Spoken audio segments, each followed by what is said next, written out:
guys, C.O. Cannon here from Fiction Atlas Press, bringing you another Indie Connection. Today I'd like to tell you about some indie books that you might enjoy if you are a fan of The Drowned Woods by Emily Lloyd Jones. The first book I have for you is called Ember by Anna Holmes. The princess who led a rebellion to retake her home, a magical prodigy who was imprisoned for fighting against her. With the peace treaty signed, the island nation of Elysia is free to rebuild, and Kaylin finally free to exercise her birthright. She dreams of shaping a nation of ideals, if her advisors would let her. Shut out of state affairs, it's not until a scrawny, angry mage breaks into her tower that she begins to realize the ideals may have been buried in favor of victory. Aelin was so close to everything he'd ever wanted, until the siege of the royal city fell apart. The Elysian rebels captured him, beat him, worked him nearly to death. He seized an opportunity to escape and made for the site of his biggest failure, intending to use his prodigious magical talent to avenge his many losses. He wasn't expecting Kaylin to commandeer his kidnapping attempt. She demands to be led to the prison camp so she can see it with her own eyes, and begrudgingly he agrees to lead her. If they aren't ensnared first by her treacherous advisors, his old comrades out for her blood, or, worst of all, their own feelings. The second book I have for you is called Flame Skin by Camille Longley.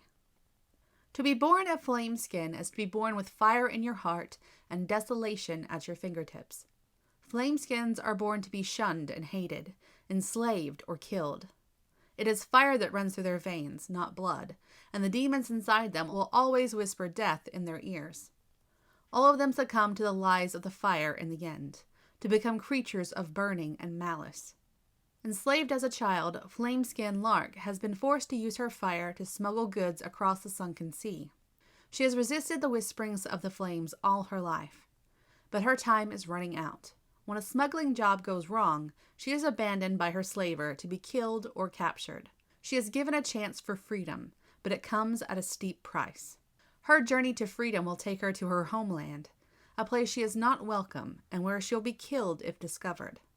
Will salvation lie in Nordy's dethroned prince, her heartless thief, or in the very flames that threaten to destroy her?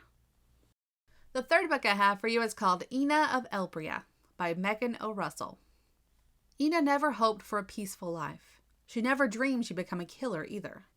Ebria, a country mercilessly ruled by the 7 guilds where commoners struggle to survive. No one knows the cost of survival better than a legal healer, Ina Rayland. Ina is offered a life of freedom and a chance to fight the guilds, but she can't win the battle alone.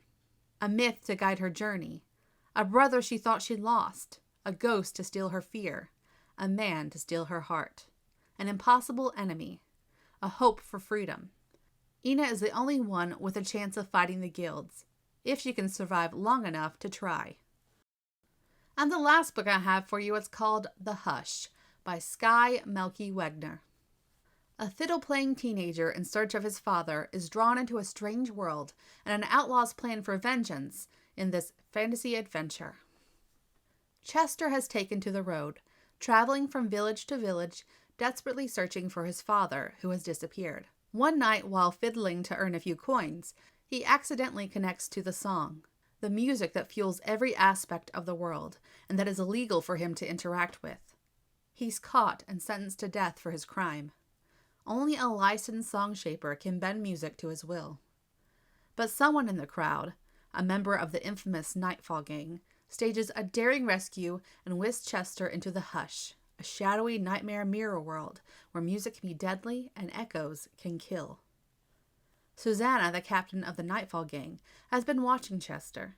She needs him to pull off an elaborate plan that will take down the governing body that keeps her an outlaw and made her the fragment she is. Susanna needs him to exact her revenge, even if he dies doing it.